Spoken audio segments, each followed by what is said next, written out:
5 seconds.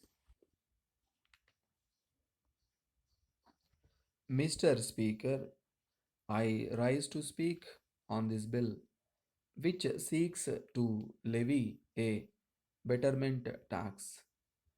I think nobody can ever object to it. Taxation in general is essential in the interest of the area which is underdeveloped.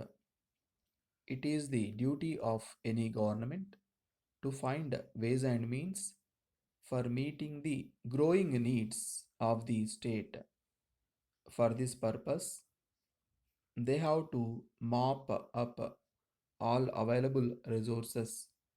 So far as this bill is concerned, it proposes to levy betterment tax in regard to all those irrigation projects which have been completed on a particular date.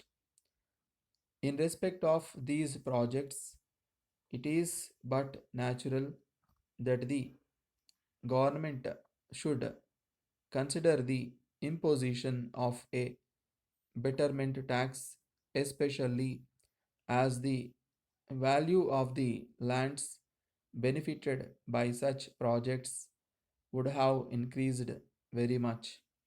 The question is what should be the principle behind the levy of this tax?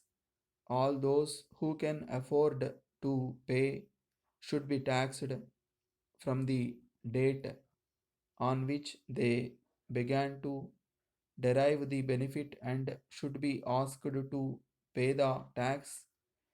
If such betterment levy has not been levied till then, it is but fair that they paid the tax from the date on which these projects began to function, whatever might have been the case during the days of the foreign rule.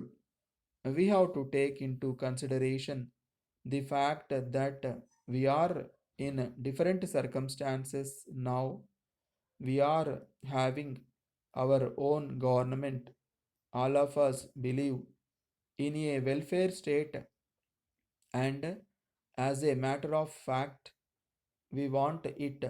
So, the government should take care to see that any tax that they levy did not fall heavily on the poorer sections of society.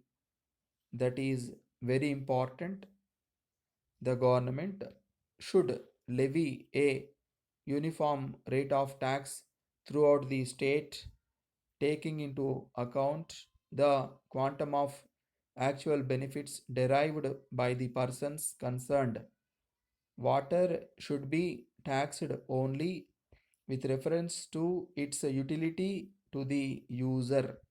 We are supposed to collect land revenue on the basis of net income. I hope the Joint Select Committee would evolve an equitable formula in the matter of levy of this betterment tax. Thank you once again, Mr. Speaker.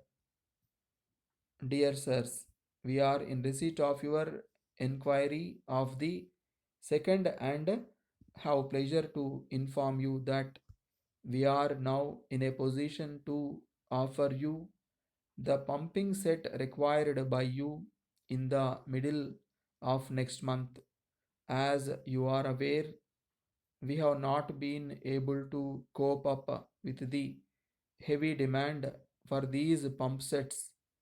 This has forced us to expand our production activities, putting our staff round the clock job unless we receive your confirmatory order with 50% of the cost of the sets in advance.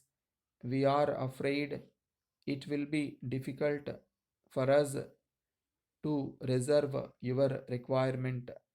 Please find herewith enclosed our price list and a pamphlet explaining the technical details of the set.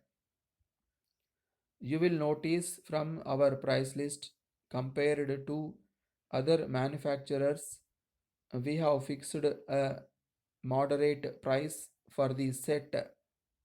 In spite of the moderate price, we maintain the highest quality of the set.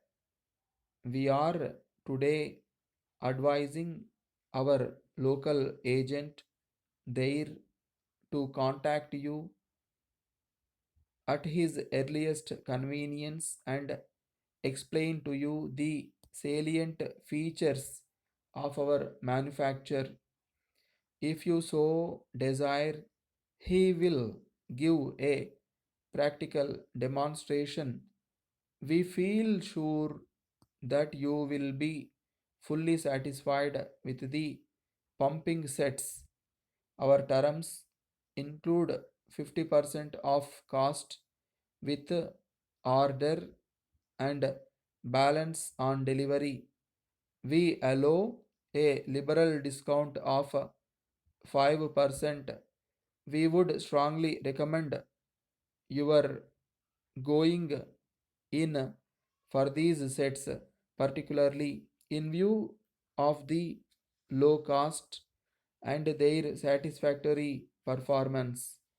We are also enclosing the reference list which gives details of the orders for similar sets executed by us. Thanking you, yours faithfully.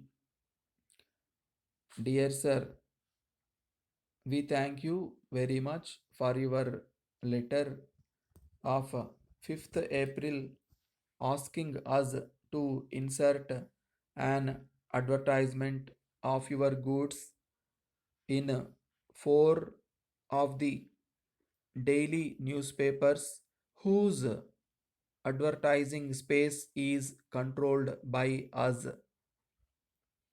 It is a matter of great regret to us that for the moment we have been obliged to postpone the insertion of your matter.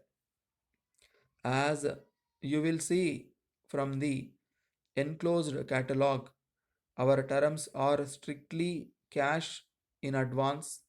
Unfortunately, for this type of advertisement, it has become necessary for us to insist on this condition except in those cases where we have been given business reference or where we have already had the pleasure of doing business. We did our best to get in touch with you by telephone but found this to be quite impossible. We suggest that in future any advertisement you wish to insert for you should be handed into our local office. We hope you will find this more convenient. If it is your intention to embark on a policy of wide publicity of your products, we would suggest that you make formal application for us to grant you a credit account. The manner in which this should be done is fully described in our catalog. Have you ever thought of trying our new system of railway advertising? We believe you would find it most helpful. Particulars would be given on application. The present business entirely depends on proper and beautiful advertisement through popular daily newspapers, which fact need not be brought to your notice. As you know, the importance of such publication these days, yours faithfully.